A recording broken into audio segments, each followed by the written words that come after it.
Your phone is sitting right there. You've checked it 3 times in the last 5 minutes. She hasn't written, she hasn't called. And the silence isn't just silence, it's loud, it fills the room, it fills your chest. And the moment that quiet stretches too long, your mind starts doing what minds do when they feel threatened. It manufactures the worst possible story. She lost interest, she found someone else. I did something wrong, it's over. But here's what no one tells you in that moment: the story your anxiety is writing right now is almost certainly fiction. And the actions that story is pushing you to take, sending that message, making that call, showing up uninvited, reaching out just to check in, those actions aren't going to fix anything. They're going to confirm her worst doubts and erase the one thing that made her interested in you in the first place, the sense that you were a man who didn't need to beg for attention. The truth is, a woman's silence is rarely what it appears to be. It's not always rejection, it's not always indifference, sometimes it's confusion, sometimes it's pride. Sometimes it's a test, conscious or not, to see whether you are who she thought you were, and sometimes it's simply her needing space to feel something she can't feel when you're constantly in her orbit. The silence isn't the problem. Your reaction to it is, because here's what this moment actually is, and most men completely miss it. It's an audition, not for her, for yourself. Every second of that silence is asking you a single question. Who are you when no one is watching? Who are you when you're not being validated? Who are you when the outcome is uncertain, and the answer you give, through your behavior, your stillness, your choices, will define not just how she sees you, but how you see yourself long after she's gone. This isn't a video about winning her back. It isn't a script for the perfect message or a strategy to make her miss you by midnight. What you're about to hear is something deeper, a framework for reclaiming the one thing that no relationship can give you and no silence can take away: your own sense of direction, because the man who masters himself in the quiet moments becomes someone that attention naturally follows. Not because he chased it, because he stopped needing to.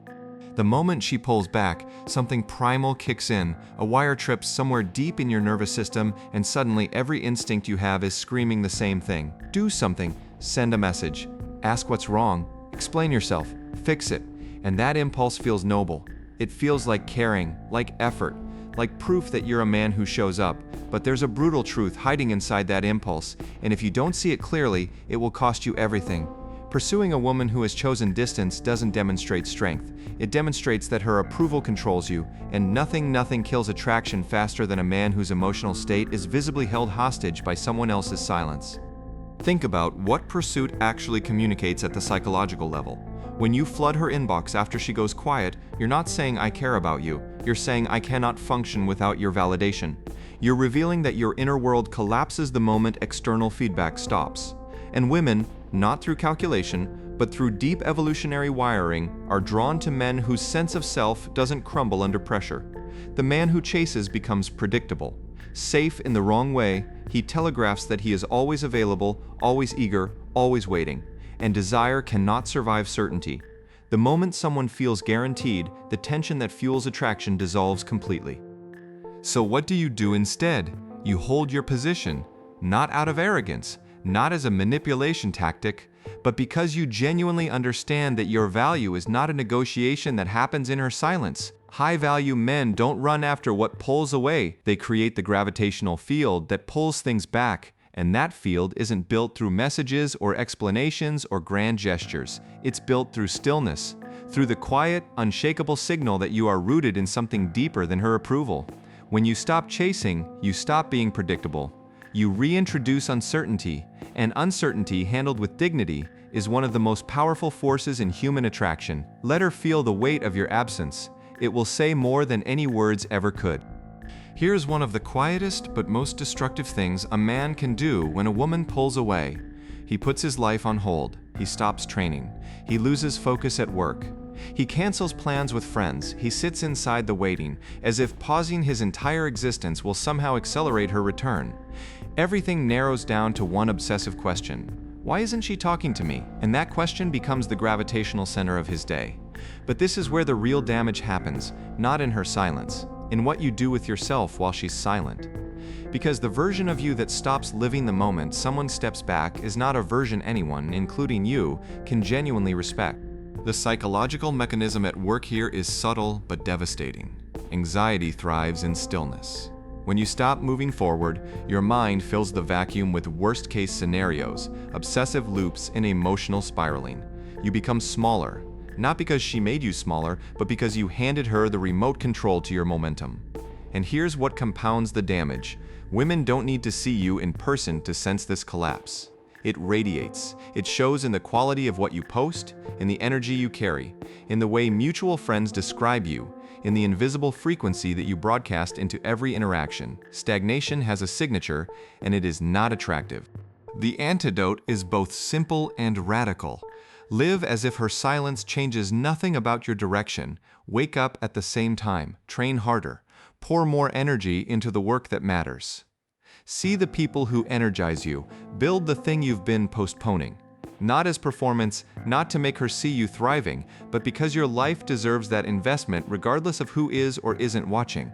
When you commit to your own momentum in the middle of emotional uncertainty, something shifts inside you. The anxiety loses its grip. The obsessive thoughts lose their fuel, and slowly you remember something essential. You were someone before her. You are still that someone, and that man, the one who doesn't stop for anyone, is exactly the man worth coming back to. There is a response to rejection that most men never consider, not because it's complicated, but because it requires something harder than sending a message or making a call. It requires turning the pain inward and using it as fuel. When she goes silent, you have two options. You can spend that energy trying to recover her attention, or you can spend it recovering yourself. And here's the difference between those two paths.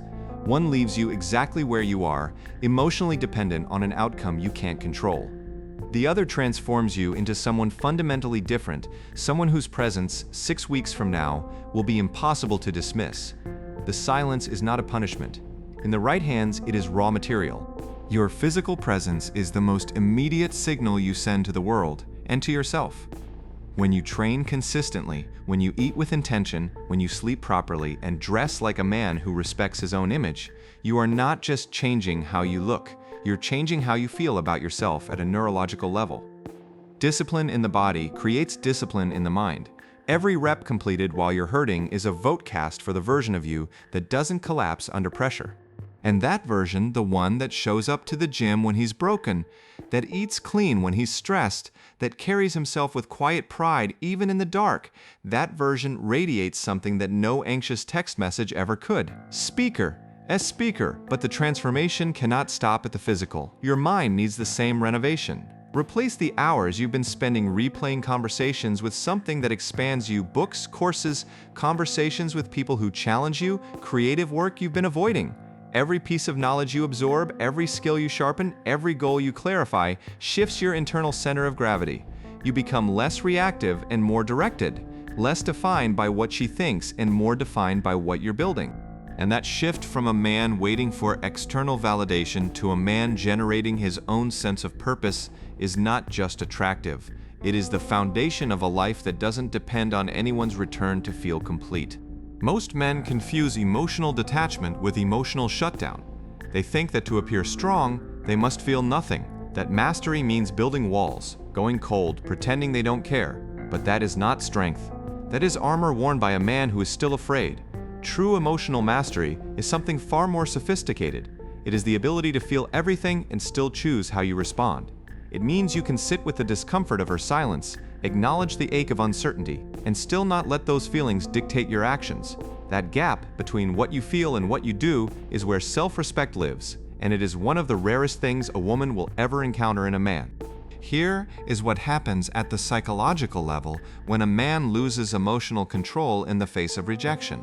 He collapses the distance between feeling and reaction to zero.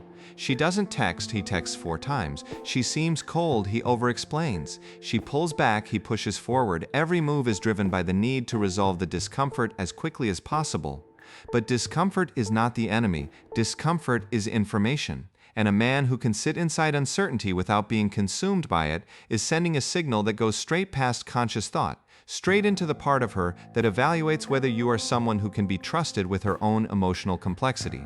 Control is not cruelty, it is evidence of depth. Building this kind of emotional intelligence is not a passive process. It requires practice, daily, deliberate practice in choosing stillness over reaction. It means catching the impulse to reach out and asking yourself, am I acting from clarity or from fear?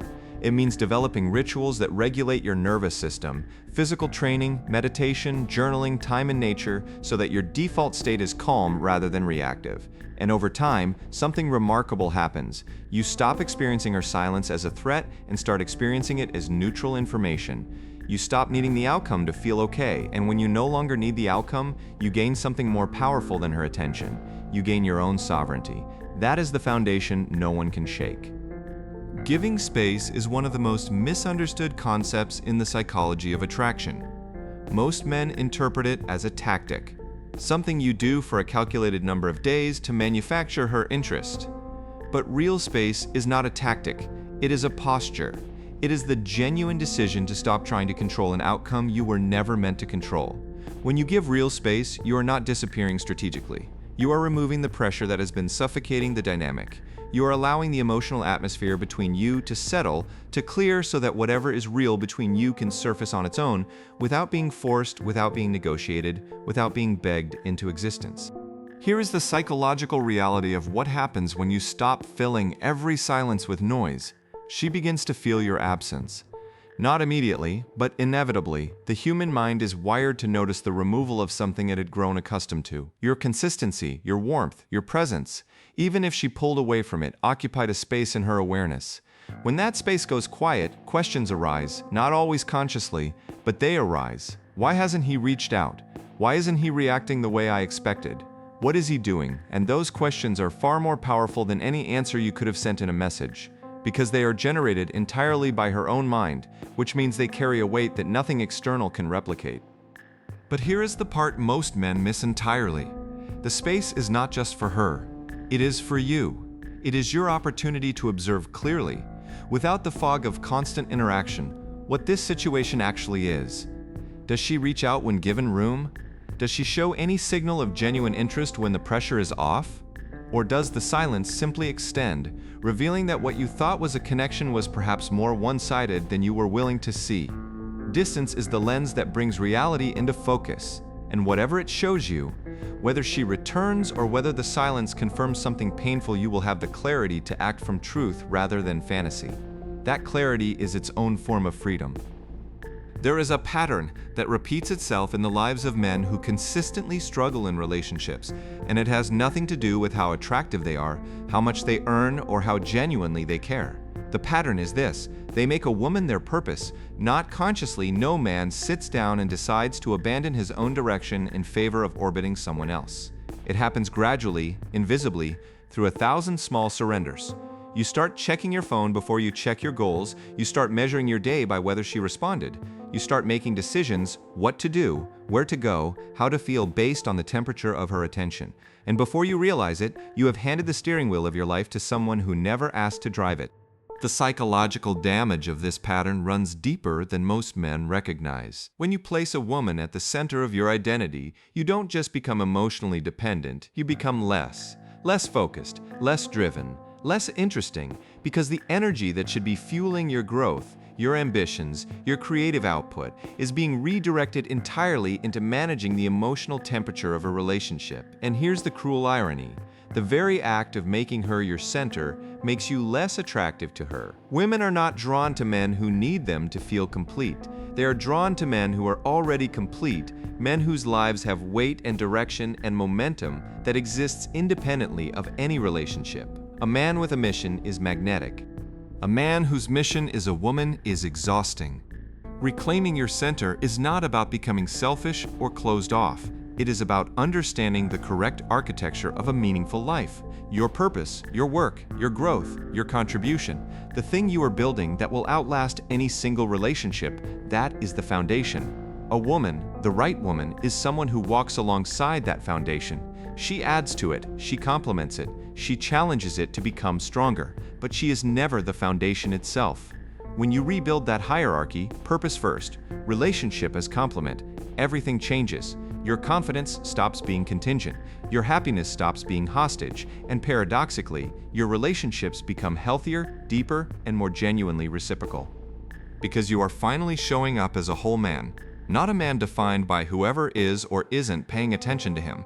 There is a kind of confidence that most men have never experienced because they have spent their entire lives chasing the counterfeit version. The counterfeit version is loud. It announces itself. It needs an audience. It requires external confirmation, likes, compliments, her response to feel real. But the genuine article operates entirely differently. It doesn't seek validation because it doesn't require it. It is built not from what others reflect back at you, but from the private record of commitments kept, standards maintained, and hard mornings where you chose discipline over comfort when no one was watching. That kind of confidence doesn't make noise. It generates gravity, and gravity, unlike performance, cannot be faked.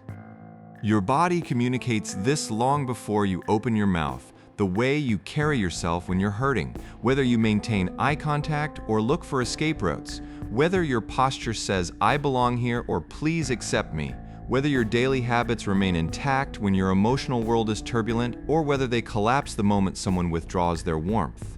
These are the signals that bypass conscious evaluation entirely and speak directly to something primal in the people around you, including her. A man who walks through emotional difficulty without shrinking, without performing, without needing the world to acknowledge his pain, is communicating something that no carefully crafted message could ever say. I am the same man in the dark that I'm in the light. Building this presence is the work of months and years, not days. It is constructed through the accumulation of small private victories. The workout you completed when you wanted to quit, the boundary you held when it would have been easier to cave. The silence you maintained when every impulse was screaming at you to react. Each of these moments is a deposit into an account that no external event can empty. And as that account grows, something shifts in how you move through the world. You stop needing situations to go a certain way in order to feel secure. You stop needing her to respond in order to feel worthy. You become, in the truest sense, self-contained. And self-contained men don't chase. They don't beg. They don't shrink. They simply exist at a frequency that the right people cannot help but notice, and the wrong people cannot help but eventually regret ignoring. You came into this looking for a way to handle her silence. But if you've been paying attention, you've realized that her silence was never really the subject. You are. Every step covered here, the refusal to chase, the commitment to your own momentum, the physical and mental transformation, the emotional mastery, the real space, the reclaimed purpose, the silent confidence, none of it is about winning her back. All of it is about winning yourself back, because the man who loses himself every time someone pulls away was already lost before she went quiet. And the man who finds his footing in the middle of uncertainty doesn't just become more attractive, he becomes more alive. Here is the final truth, and it is one worth sitting with. The outcome of this particular silence does not define you. If she returns, let it be because she genuinely recognized what she was stepping away from, not because you performed well enough during the waiting period. And if she doesn't return, let that clarity be the gift. Because a connection that only survives when you are in pursuit was never a connection built on equal ground. You deserve something built on equal ground. You deserve someone who chooses you from a place of genuine recognition, not someone who only notices your value when you threaten to disappear. The silence revealed something. Make sure you're listening to what it's actually saying. So here is where you stand right now. At the end of this, you have a choice. You can close this video and go back to checking your phone, waiting for a notification to tell you how to feel. Or you can take everything laid out here and use it starting today, starting with the next hour, to build a version of yourself that no silence can destabilize. A man with direction, a man with standards, a man whose inner world is too solid to be shaken by someone else's indecision. That man doesn't just attract better relationships, he builds a better life. Subscribe if you want to keep going deeper into this work, because this is only the beginning. Your value was never in question, it was only waiting for you to stop doubting it.